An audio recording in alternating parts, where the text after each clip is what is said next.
Welcome, Wyoming. So exciting. This is our fourth webinar for year 2 of this Culture Change CMP grant project. And it's very special to be able to pick topics as we go. So by the way, hint, hint, if there's any topics you are wishing for, please let me know. I have the flexibility of doing what you want. And so this theme has come up more than once. People have asked for it. I've ended up calling it Meaning and Purpose, Jobs and Volunteerism for People Living in Nursing Homes. Isn't that great?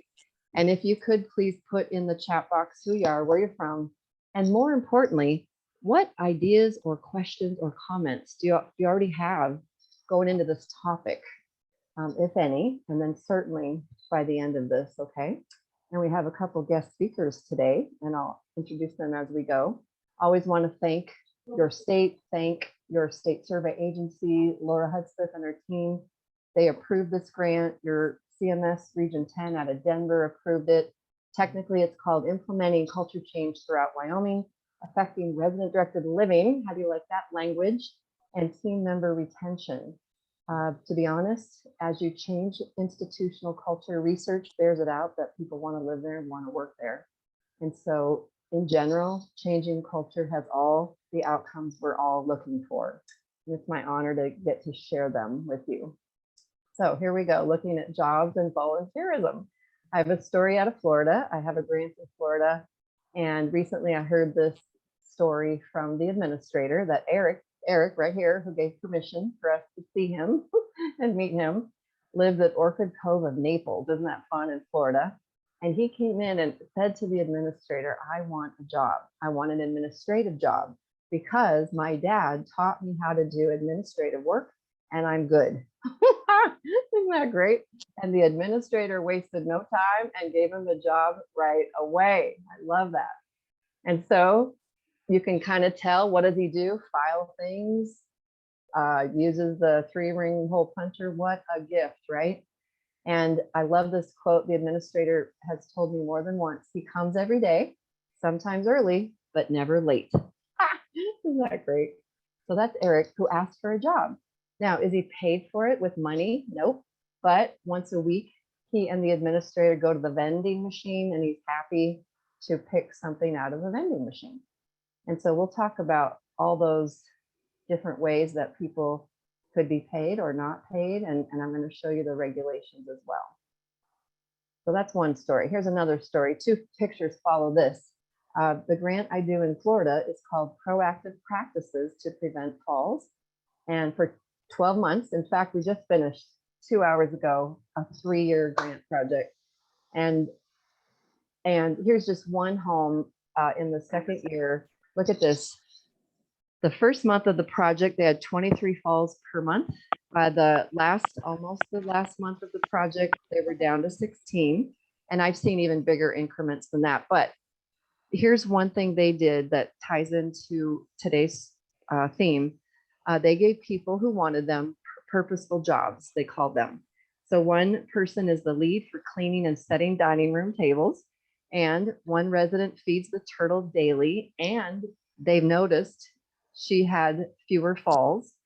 And several different residents run the coffee shop. And this was really during COVID. I was so impressed that they wanted to continue meaningful jobs, even with COVID, so that we could give purpose for residents. So here's the woman caring for the turtle. Not too many turtles live in Wyoming, do they? That is so different for us. But it's a real thing in southern warm climates. And here is a resident posing for the photo who helps to run the coffee shop, which they call the Cool Beans Cafe. By the way, how many of you have a coffee shop? That is a wonderful retention tool as well. And now Nate Miller is on the line. And Nate, are you able to just easily unmute yourself? I would think. Are you there? Can you okay, hear me? Yeah. I'm going to just turn it over to you and we'll share your 5 photos as you go. Thank you, Nate. Okay. Yeah, so I'm the maintenance manager at the Wyoming Retirement Center, and we kind of came up with an idea that would be fun. On one end of our building, it's all men, and it seems like they're constantly looking for a job. There's something that they want to be busy. These guys have spent their whole life being busy using their hands. So we came up with an idea. We have about 5 or 6 wood benches around the grounds that we decided to take apart and set up a couple little workstations, and invited, just spread the word around that end of the building, invited any guys that wanted to come out and use the little DA palm sanders or sand with paper, whatever they'd like to do, and refinish these boards and put some new finish on them. And it was surprising how many guys showed up and just got right after it. We had 3 DA sanders, and I figured, oh, that's plenty, and they were lined up taking turns. Wow. So, and it was amazing to me. I mean, it was kind of a low, it wasn't a very strenuous job, but it was amazing to me just how much satisfaction they all got out of it. I had one gentleman, he's 81 years old, and that's what he used to do. He was a construction worker. He's used to eat power tools, and he started finishing these benches. And he also used to be I think a football coach. And it was interesting, as we started the project, he was really going to town, and you could see that football coach mentality. He was looking at the other guys working and wanting them to work a little faster to keep up. Can you guys hold? I apologize for my interruption. Yep, I it's gotta okay. plug my machine in really quick before it dies. Yep. I'll be right back. Okay, it's okay. Nate has more pictures here, so I'll just maybe forward it.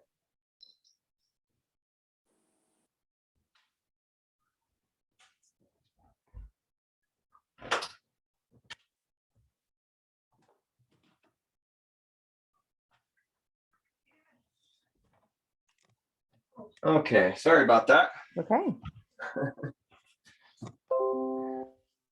I just forwarded the picture for something to do, Nate. Okay, yeah, so you can see we got a couple stations set up, nothing too fancy, but these guys loved it. One gentleman there, right in front there, that's the 81-year-old I was talking about. He goes, I said, well, how's it going there, Rudy? And he tells me, he goes, I just feel like a dog that's just been let out of his cage. And Cool. you could just tell, like, he loved it. It was just, and so now, I'll see him in the hallway, and he's like, well, what are we doing today?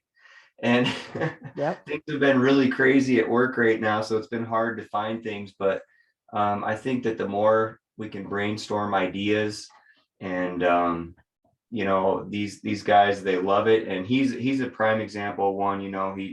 We do activities at our facility, and activities department does a great job.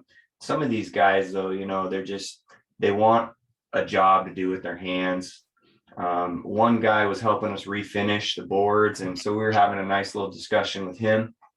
And come to find out, I learned all kinds of stuff about this guy. When he used to remodel houses for a living, had no clue. Matter of fact, I hadn't seen this guy actually get out of bed in weeks. I haven't seen him, and he came out for this project, and he was out there almost the whole time. Sat down, we had a cooler with a bunch of refreshments and snacks. We had a bunch of guys coming out just watching the work, hanging out and visiting, and it's just a nice opportunity to kind of get to know these guys. And they were super proud of what they did, and it felt like it really gave them, they just really felt valued afterwards. It was really interesting, and kind of an eye-opener for me. It was a great turnout. We had a really good time. Oh, Nate, my hat is so off to you, Nate. Now, Nate, if I may ask you, why do you say it was an eye opener for you? I guess it just, I see these people day to day, in my job, and I interact with a lot of people as well. But it just, I guess how good it made them feel. They just, it was like something that they truly, it was like they needed. Like, I don't know. To me, it was like when I go on a vacation or something and I'm up in the mountains and I'm sitting there and I'm just like, oh, this is just what I need. It's like, it's like refreshing. It just kind of helps ground me. That was kind of like them, it was something that they've always loved doing. And now they can look at those benches, we go outside and we'll sit out there and they feel good about it. So I'm definitely open to coming up with more ideas and hoping to hear some other ones today, just because, and I've seen, on the other end of the building, Activities has done a really nice garden area with the residents, and I see a lot of them ladies out there tending the garden, even weeding the garden, and they get a lot of enjoyment from that type of thing as well. And I don't know if anyone's brought that one up, but that's something I've seen going on at the facility. They love getting outside in these courtyards, and so anything we can plan on out there, they really enjoy it. Yep, that's right. Nate, I'll just piggyback on that, everyone. If you didn't know this, America's #1 and 2 hobbies are gardening and birding. And like, just think about that. If most people love gardening, what I've learned to say is if you have one raised garden bed area, maybe make 2. Like Nate, you and the guys could help create more flower beds and more raised garden beds for more people to be involved with gardening. And maybe you could also help with bird feeders. Perhaps, I don't mean to push everyone, but perhaps every single person would like a bird feeder out their window. Maybe not, but I would guess many would. And then keep going with that idea. What else could be seen out the windows by more people? Things like bird baths or butterfly gardens. What else? Could more people see and interact with? So, and then Nate, I want to add this too. This is so special, everyone. I realized today, getting ready for this, Nate and his team did not choose resident volunteerism as a focal point. And Nate, isn't this true, Nate, that one of the artifacts your team chose was actually that team members who don't work in the activities team get more involved, engaging residents? And this became your idea, your contribution as a team member who works there, what you could do with people. Isn't that true? Yeah. Yeah. And I just want to, it's so good, Nate. So tell us more. You have a heart for this, don't you? Well, it was, it's one of those things that's, I feel like it does take, we got to kind of get out of our routine and out of our box to do something like this. I mean, yeah, we're still kind of performing maintenance. We're helping out the facility with something like this, but it took, it did take extra time to plan this and make sure that we were going to be safe. And, and I had to recruit a couple extra people from other departments to come out and just to hang out in case we needed them. But once I just seen the effect that it had on the people that came out and interacted with us, enjoyed it, it was definitely worth all the effort that we put into it. And so, yeah, I think a lot of it's just going to take, our change our thinking, honestly, and kind of what we've been learning through a lot of this, just ways that we can make this a part of everyday life as much as possible. Oh, music to my ears, Nate. You are truly like, Nate, you are a leader in this. I can't thank you enough. You just kind of came to it naturally. You came to it quickly. And I can't thank you enough. Round of applause for Nate. Yeah. So, yeah. And now basically I got these guys, every time I see them in the hallway, they come up and they're like, well, what are we doing today? And I'm like, oh, I feel terrible. Cause I'm like, I don't know. Yeah. I don't have anything today, but that's okay, Nate. But we'll get there. Yeah. I want to encourage you. Maybe after today, like you said, you're looking for new ideas. Another thing I heard, Nate, from your story is that apparently, is this true? Like a wife noticed or came that day and said something like her husband was glowing was the word. And she said, apparently you've got to keep doing these things. I haven't seen him like this in a very long time. Yeah, she was really impressed. Matter of fact, one of the guys, I'd seen him a little later after that, because I couldn't get this guy to sit down and take a break.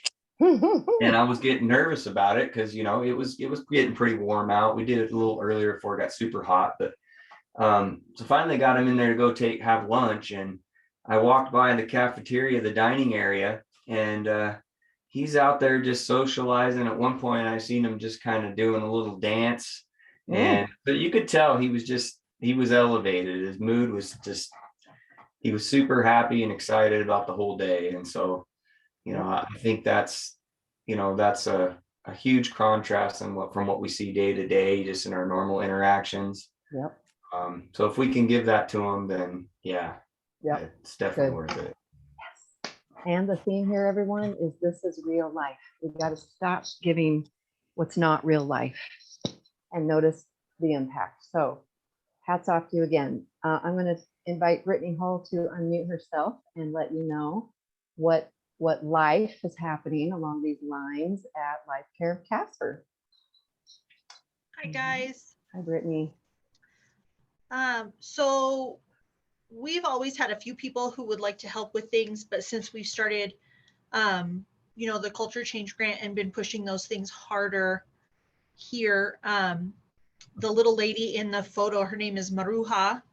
And then one of our nutrition staff are right behind her, helping her push that cart around. But she helps set up our dining room at least once a day, if not twice. She doesn't like to get out of bed for breakfast, but she does lunch and dinner. She is pretty confused. Her dementia is pretty advanced, and she doesn't do a whole heck of a lot as far as activities go. She wants to help you do those activities, lead them, and do things like that.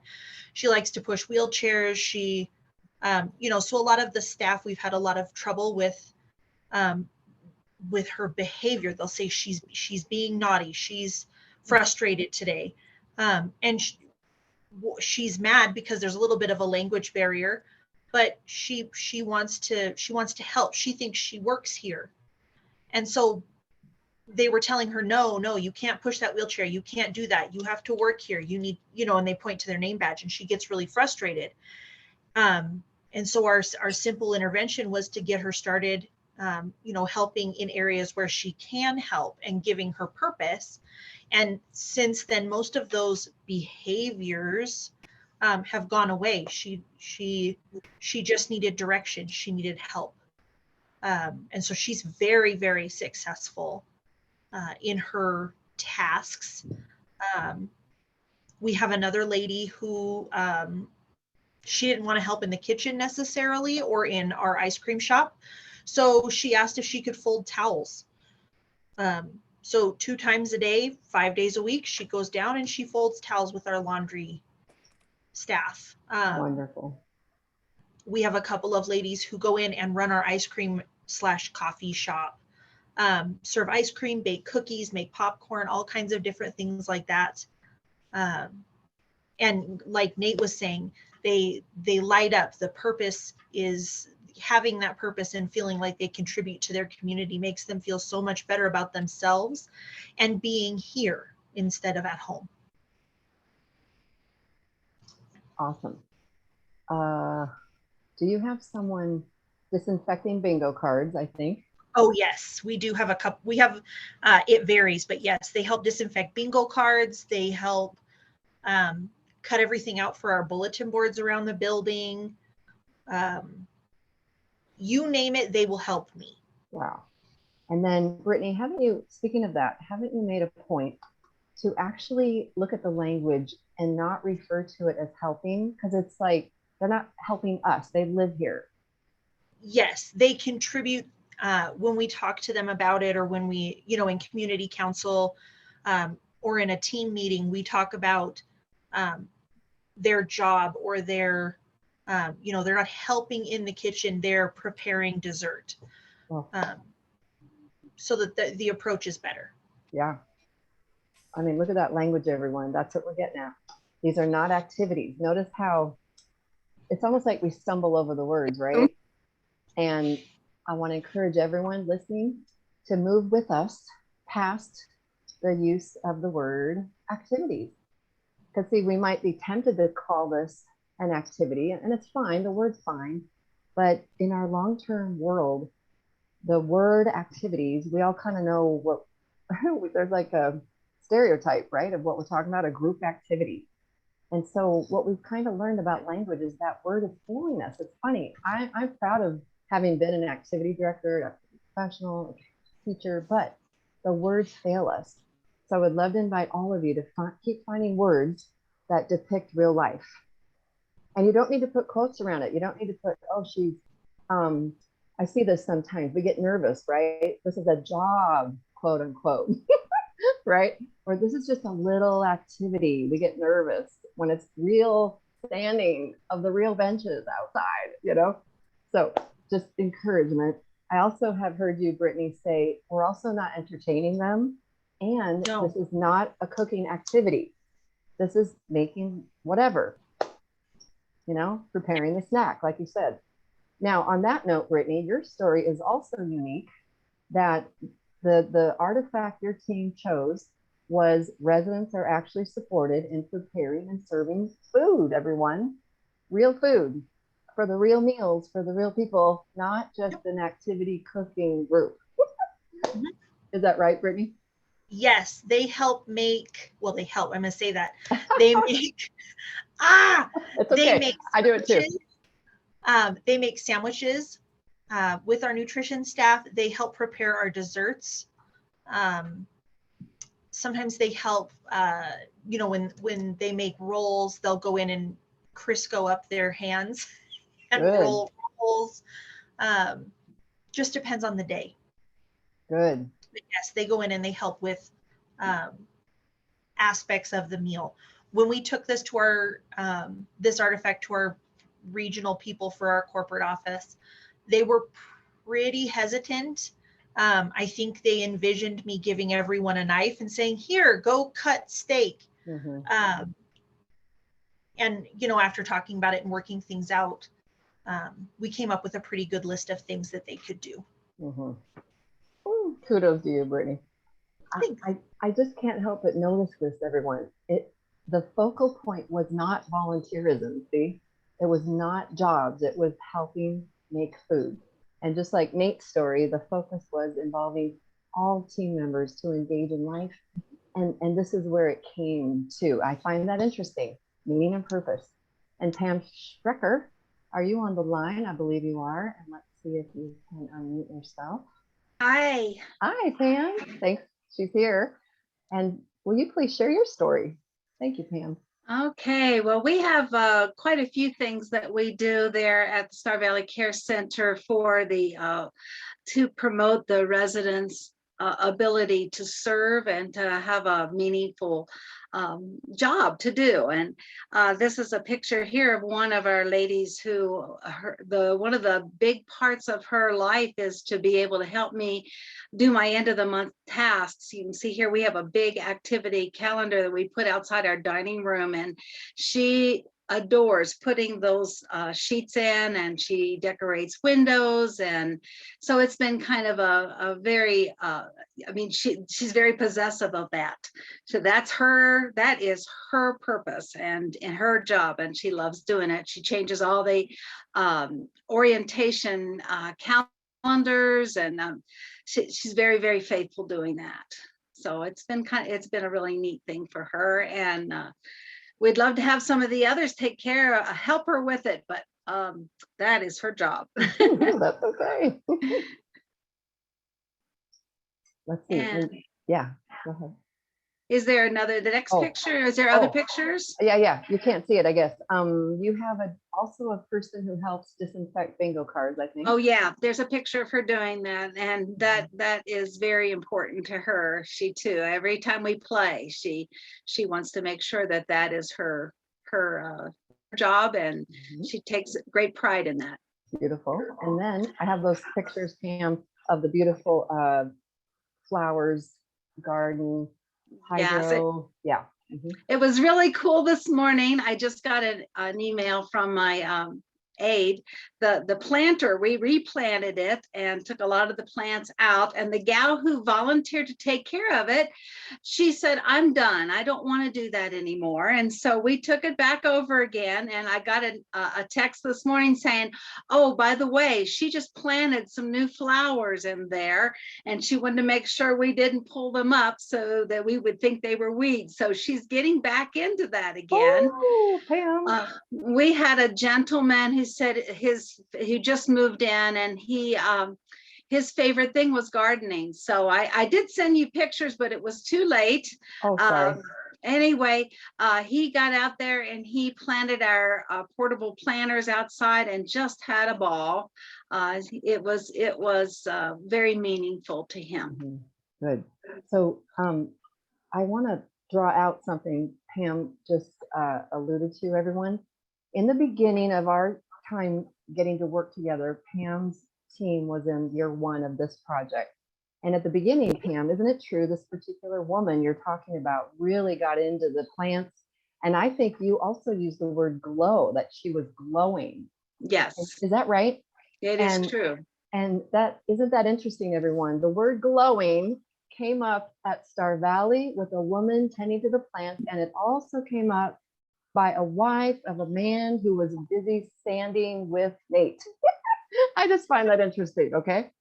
And then, Pam, part of our story now also became that she kind of decided, I don't want to do it anymore, right? Mhm. And that's okay. That's just something I want to point out. Maybe someone doesn't want to do this the rest of their life, and we know that's okay. I just find it interesting. And today of all days, Pam, the day you're talking about it, she ends up planting again in there. Isn't that funny? It is. That is And so we've great. also had one of our ladies loves to, when we have bananas that go ripe, she'll come and say, can we make banana bread this morning? And so they will go make banana bread and make Good. homemade cinnamon rolls. In our capital budget that just started, we are buying a full-sized oven. And so I'm really hoping that we can start as soon as possible to have the residents prepare the desserts for the meals in the evening and have that as part of their daily living. Beautiful. That is, congratulations to you and your team. And then Pam, does this sound right?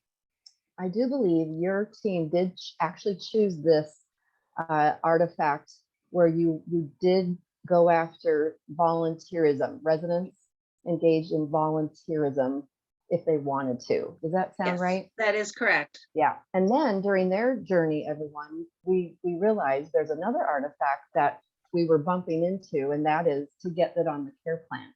So another artifact that happens to be 47, care plan includes what brings meaning and purpose to the individual. This could be community service, volunteerism, or individual pursuits. So I just thought I would draw that out. Every team chose a different artifact. Isn't that fun? And it kind of brought us all to the same place. So thank you, Pam. Anything else come to mind? Nope, I think that's Okay. good. Appreciate it. All right. Now I wanted to share a couple other stories I happen to know about. And you see in this photo here, a gentleman painting. And first of all, I am embarrassed to tell you this story, but back in the late 90s, I remember seeing a man, remember those air quotes, ready? Painting outside with a roller like this, but he wasn't using real paint. Can anyone guess what was in the pan in the late 90s? Water. Painting. Yes. Good guess. So, and what I'm embarrassed to say is I remember thinking, isn't that awesome? I'm so sorry. And I have grown and matured and been challenged myself to think, oh my gosh, that was fake. And you guys, every time we give people fake, you know what we're doing? We keep perpetuating the stigma. There's a stigma involved with dementia. And the stigma is, they don't know better anyway. And personally, I just can't do that anymore. And so I invite you to consider moving in the direction of real life. You notice how you heard stories. We just talked it through. We talked it out. We talked about people's worries. We negotiated. We started with something simple. Nate, on that note, I have a question for you, Nate. I'm from what you said, I'm curious. You said, because it was the first time and you didn't know how it would go, you had to plan and get a few other team members there. And now that you've done it once, I'm curious, might you need fewer team members because now you know? And if not, it's okay. I'm not trying to set you up. I'm just curious. Sometimes we need more because we're nervous. We do it different at first, which is fine. And then we see how it goes. Yeah, I feel like when we do this again, and we are making plans to do it again, I feel like we can gauge pretty well based off, and I guess if it depends on how many people want to show up, honestly.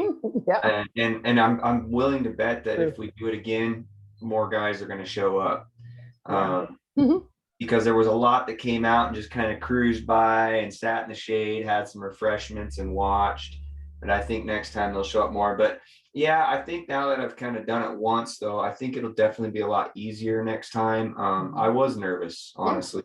I didn't really know how it was going to go because I've never really done anything like that. We've done a lot of projects where guys have come out and watched us, but actually getting them involved and doing the work and kind of just letting them do the work at their pace and us just kind of being there to support and let them do their thing. It was totally different than anything I've ever done there. Yep. Again, beautiful. Thank you. I think it's a great picture for all of us to realize, sure, when we do something for the first time, we're a little nervous about it. And it's okay to be stacked up with more team members or whatever, right? And then you learn how it went. Do you need more next time or fewer, whatever? It's just it's kind of obvious, right? Like we'll learn by doing. So this photo now, my understanding of this story is that people like you, Nate, were literally painting in the hall, and maybe they went to go get something, and this gentleman picked up the roller and started painting. So let's think about this story. At first, I used to think that they invited him to do it, right? And I'm like, awesome. But then I hear the story, he actually picks it up. And to me now, it's almost a more meaningful story because what do people show us when they actually pick it up and start doing it? And then because he did that, he is now more involved with the maintenance team, like your story, Nate. Here's another point, everyone. Remember that first story, Eric from Florida? He went to the administrator. He asked for a job. And that idea of the squeaky wheel gets the oil or whatever. I just want to challenge all of us. How can we not have to wait for them to ask for the job or pick up the paint roller? I'd love to just put the idea out there to be more proactive. Not everyone wants a job. We know that. We're good at not giving jobs, right? But see, this is a really different way of thinking when you are working in a healthcare care. We do all the care. We take care of the building, and they don't, right? And so it's very different, as you're all saying. So what would it look like to be more proactive and invite people and that kind of thing? Now, I want to tie this idea of glowing that came up twice with one of the 7 domains of well-being, that is joy. And I just wondered, might glowing equal joy? Anybody? The definition of joy, according to the Eden Alternative, is happiness, pleasure, delight, contentment, enjoyment. Maybe that delight part, right? Did you see joy, Pam, Nate, Brittany?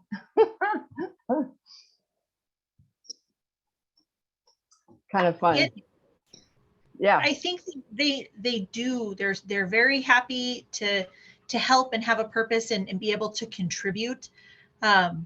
And for us doing that meaningful engagement, although it's hard to get out of your head, and I'm an activity director, so it's hard to get that out of your head that you have to entertain them. Yeah. But then they're so happy to help and contribute. It goes beyond that. You rebuild their confidence. They they're proud of something, which then gives them so much more confidence, and they do better at everything. Then when they go back through, when they go back through our therapy program, when they're evaluated the next time, they do better, they get stronger. It doesn't just make them feel nice, it's better for them in every aspect. You're not just filling their time, you're filling their heart and their soul. Oh my gosh. I knew you guys were the people to talk with today about this. Like, you're filling their soul, see? And then they're better at other things. You guys, you see the value in this. I feel like it should almost be a reg. I mean, it sounds stupid, but when you think of how regs drive what we do, what if the reg said, what brings meaning and purpose to each individual is identified and care planned. And without a reg, you can do it. Plus, look at this. Speaking of regs, did you know these 7 domains of well-being are in the regs? So let me break this up. It doesn't say eat an alternative there, but they told us it will in subsequent versions of the regs.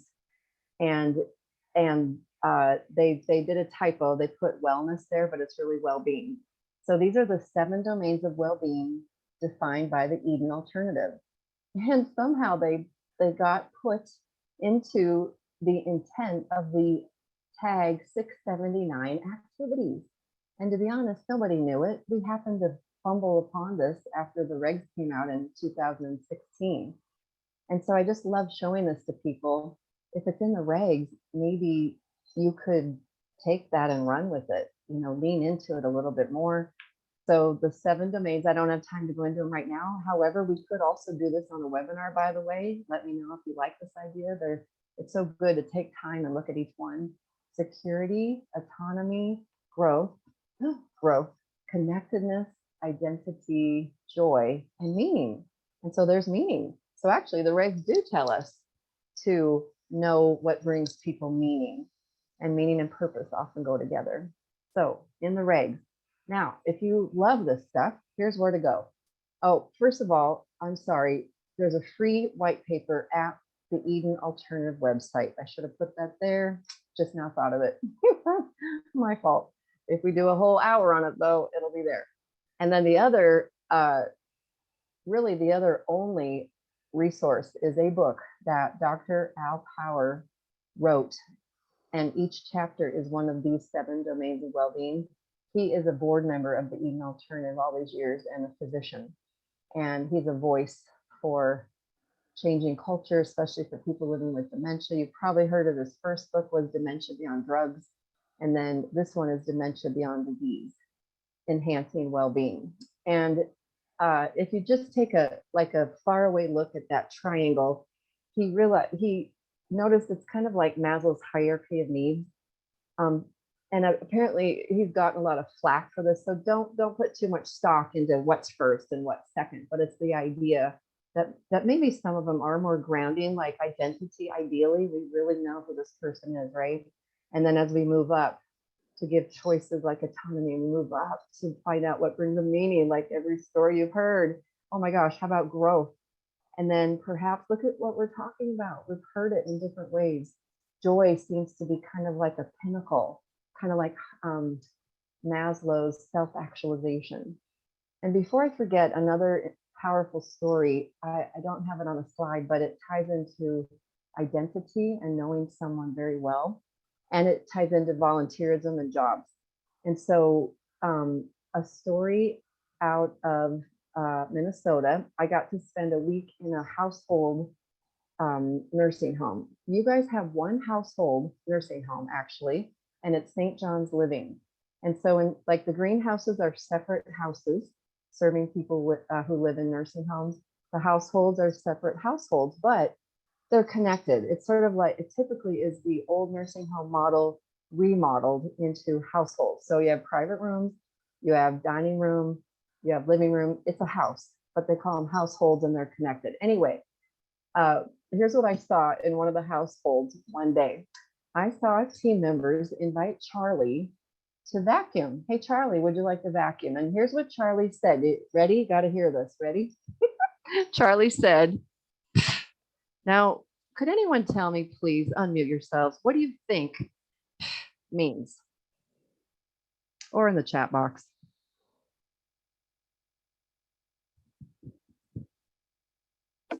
They're either blowing you off or they think your answer is stupid. Right. So it kind of sounds like no, right? Thank you, Brittany. And however, Charlie proceeded to pick up the vacuum and vacuum. Now, my grandma was from this very town. I feel like I kind of know what means.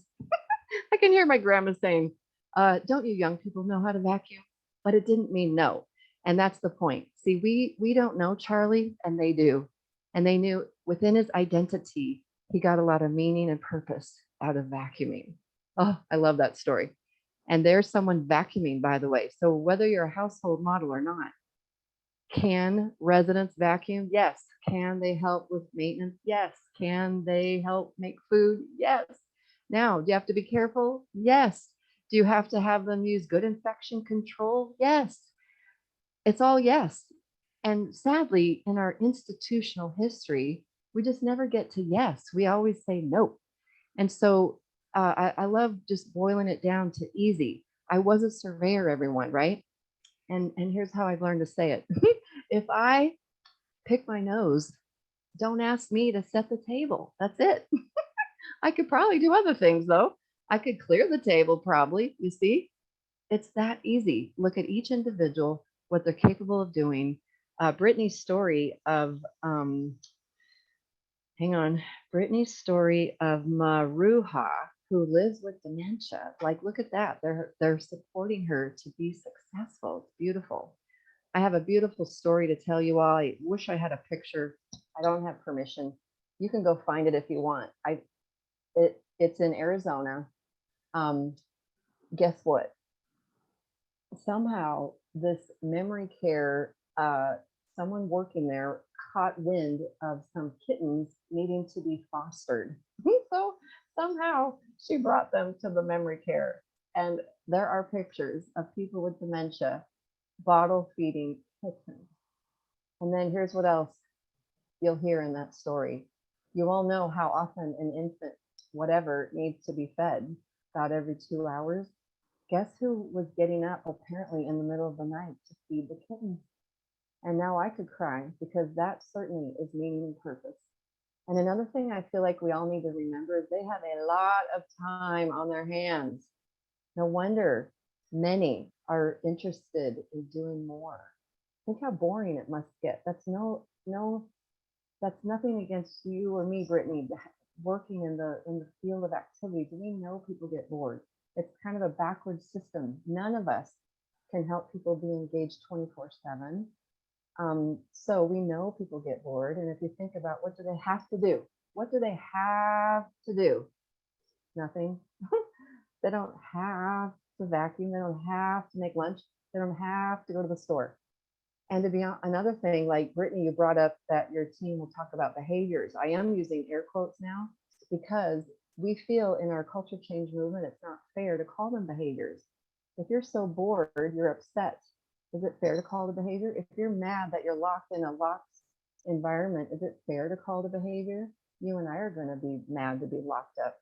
So, getting to the real deal with people. And then I just want to put in a plug for this. It's very different. It's real to bottle feed a kitten or hold a real cat compared to the robotic ones out there, which I've run into. And speaking of infection control, everyone, you got to think about, has anyone cleaned the baby doll, the robotic cat, the robotic dog, and how many people are holding it? That one was in a living room. And then if we keep kind of challenging ourselves, we're famous for this weird thing where we might ask a person with dementia to fold the towels, please. And we walk away and we come back and we say, oh, thank you so much, good job. And we take them and what do? It's sort of like we hide and then we dismantle them and then we bring them back and then we say, hey, would you like to fold these towels? And I was doing this, oh my gosh, almost 20 years ago, I think now, in South Dakota once at a training, and someone in the crowd said, that just happened yesterday. You want to hear what she said? I just folded those damn towels. A person with dementia, mind you. And it kind of proves the point. Even in dementia, we know what's real. We know what's not real. We know when people are lying to us. It's proven. And so I would just challenge you all, don't let that happen. Move in the realm of real. Here's a real person folding the real linen napkins for the real meal coming up. Keep moving in the direction of real beer and real cocktails, not mocktails and near beer. These are adults. More real plants indicates real life. We talked a lot about gardening, that kind of thing. Here's a story where someone told a psychologist living in a nursing home, give me a job that if I don't do it, something bad will happen. That's the level of responsibility he wanted. Here's a woman in a home in Colorado also working in the office. And so now I'd like to round it out by showing you the regulation. It used to be titled work. It doesn't have a title anymore, but it goes like this. The resident has a right to choose or refuse to perform services for your nursing home. And the home must not require a resident to perform services. Of course, we know that.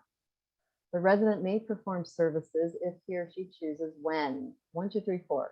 Look how easy this is. 1, you have documented the resident's need or desire for work in the plan of care. So, care plan. The plan specifies the nature of the services performed and whether they're voluntary or paid. Okay, care plan again, paid or not, volunteer. If there is compensation, by the way, some people do need to be paid. Think of a younger person trying to get back on their feet.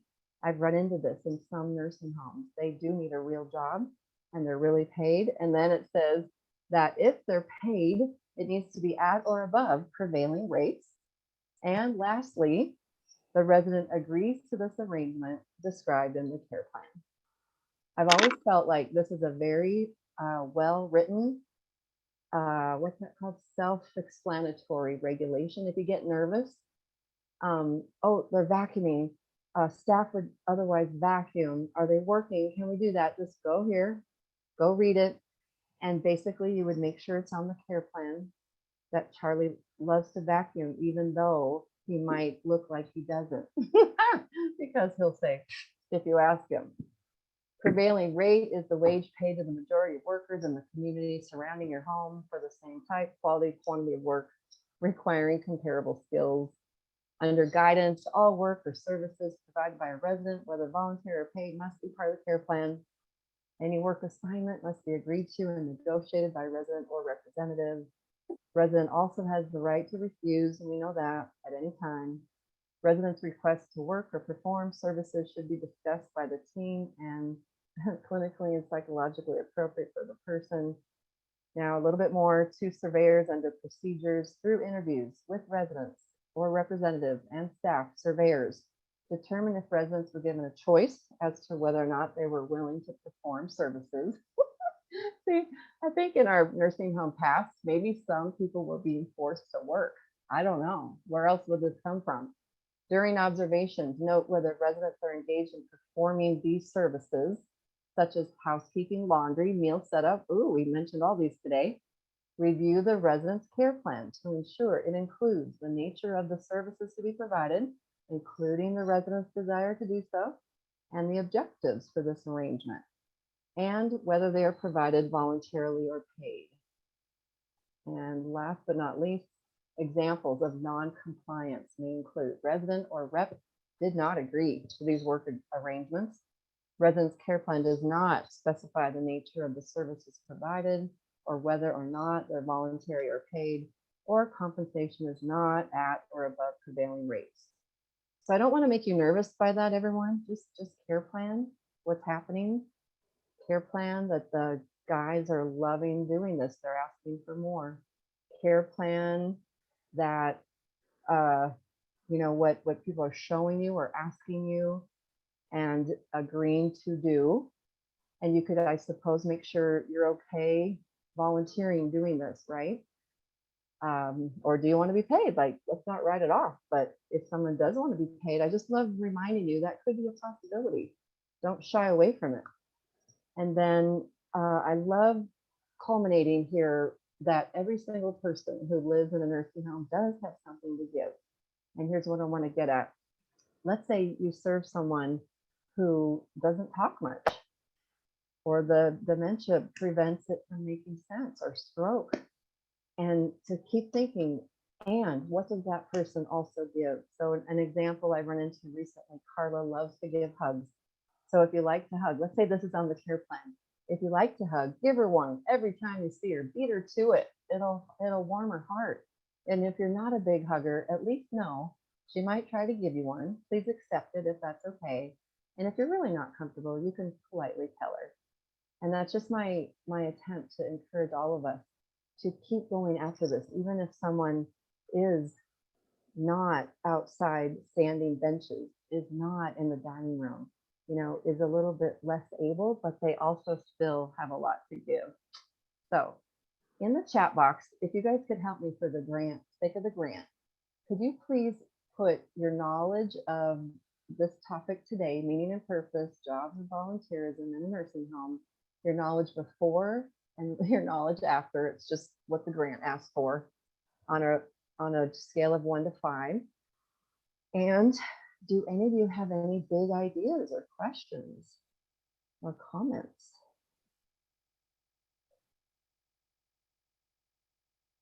I got some good ideas listening. I was just sitting there thinking, I do a lot of laminating. Why in the world haven't I grabbed one of my residents and said, would you enjoy doing this? Yes. So yes. Some office work type things like that they might like. Pam, thank you. I also want to say out loud, everyone, I think it's okay to be honest that you could use their help. Look at the days we're living in, for heaven's sake. It's okay. It's okay for us to say you could use their help. So beautiful. Thank you, Pam. Yeah. That you say that, Pam, when we do all of our bulletin boards, I have 6 in my building that we do every month, and they're themed, and and they do all of those things for me for the most part. But today I just had one of my assistants quit yesterday. No notice, just like bail. And my community members today I've got one assistant in the building. They're running bingo. Good. She went to go gather, and the entire activity was set up for her by the elders. When she got back, they're ready to go. So she's not behind. She's running on schedule. So that I could be in here for the webinar today. The number of things that most communities, I don't think they think they're capable. They're very capable, and they're more than willing to help. And it takes so much off of you. Yep. Let's just be honest. And it's okay, guys. Isn't it great to be living in a different day and age than maybe 10, 20 years ago, where we might have worried even more about this? So keep thinking, everyone. Questions, comments, ideas. To be honest, men, I don't know, is it fair to say they get left out more somehow? And remember, Nate's looking for ideas. Who else has some ideas, particularly for men, but of course for anyone? Let's brainstorm, everyone. Eric Boley, what ideas do you have for the guys who live in these nursing homes? What if it was you? I like how you put me on the spot. Okay, great. Glad you like it.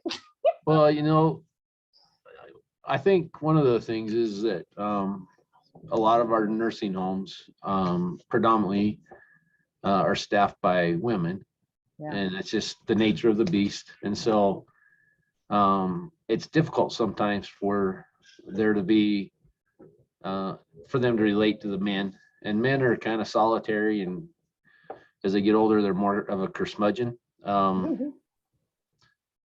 But I like,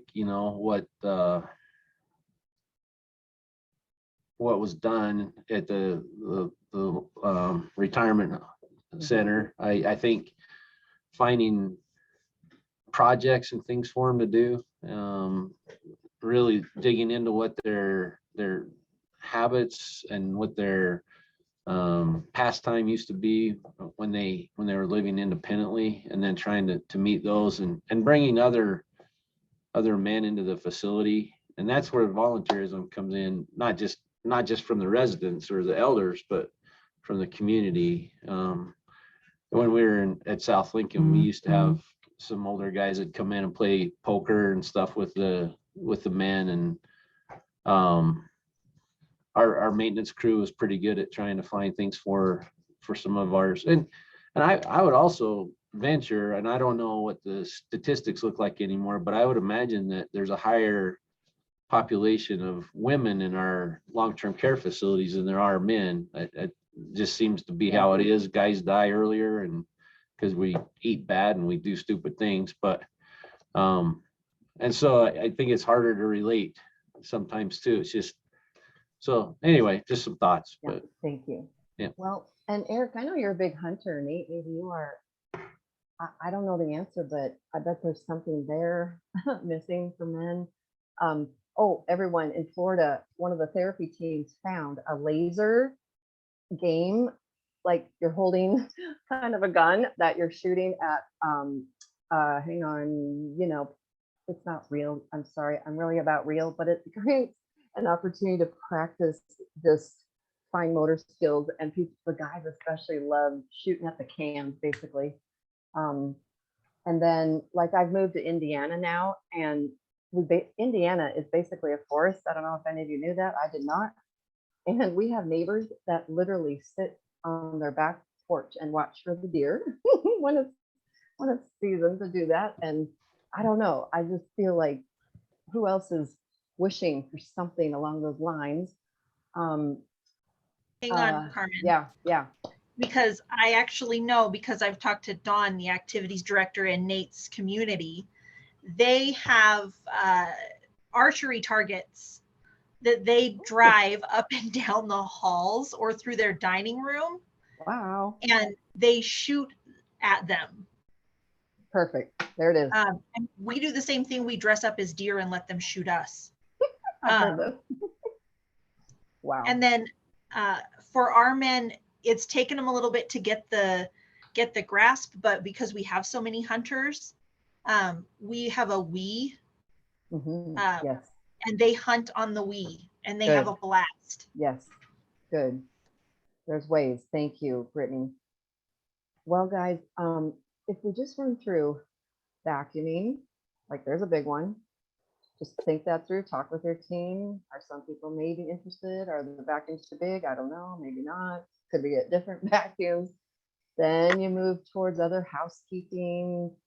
Could a person, oh, guess what? When I was a surveyor once, my sample resident, Nora, would take her flat hand and wipe surfaces all day long. And I realized, at least let's give her a cloth, right? But then I also realized, Carmen, that's just pacifying it. It's just like, I still don't want to be involved, right? And guess who came onto her neighborhood every day at 10:30? The housekeeper. And I realized, oh my gosh, what if her care plan said, I clean with the housekeeper every day at 10:30? And now we have an element of, I hate the word even supervision, but that. And nowadays we can use microfiber cloths and make it super easy. Nobody has to worry, right? So just think through all the things that go on in a normal home that's going on in a nursing home, and who has shown interest in doing some of that.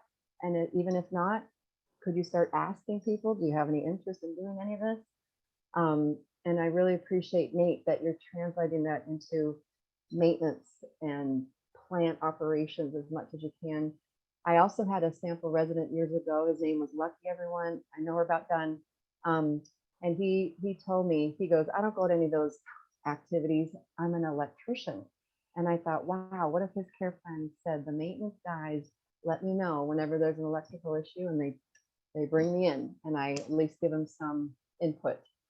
And I think of my hubby, he loves to fix things. He's very good at fixing things. Maybe you have men among you that could just go be another set of eyes and ears and help someone has the hands in there maybe, but to fix things. And then we need your help. Every person working in a nursing home, we have a big goal that more and more of your teammates learn about culture change. Can you help us? Can you pass on the recording link to this today, the next month? We're also have a big goal that nobody who lives in the Wyoming nursing home gets woken up in the morning. Can you believe that? And last but not least, our next webinar is August 26th on kind of a basic culture change, core values and principles. I realized I've never covered that. So with that, I should let y'all go. Thank you so much. Thank you, Nate. Thank you, Brittany. Thank you, Pam. Thank Very you much. all. Have a good Thank day. you. You too. Bye now.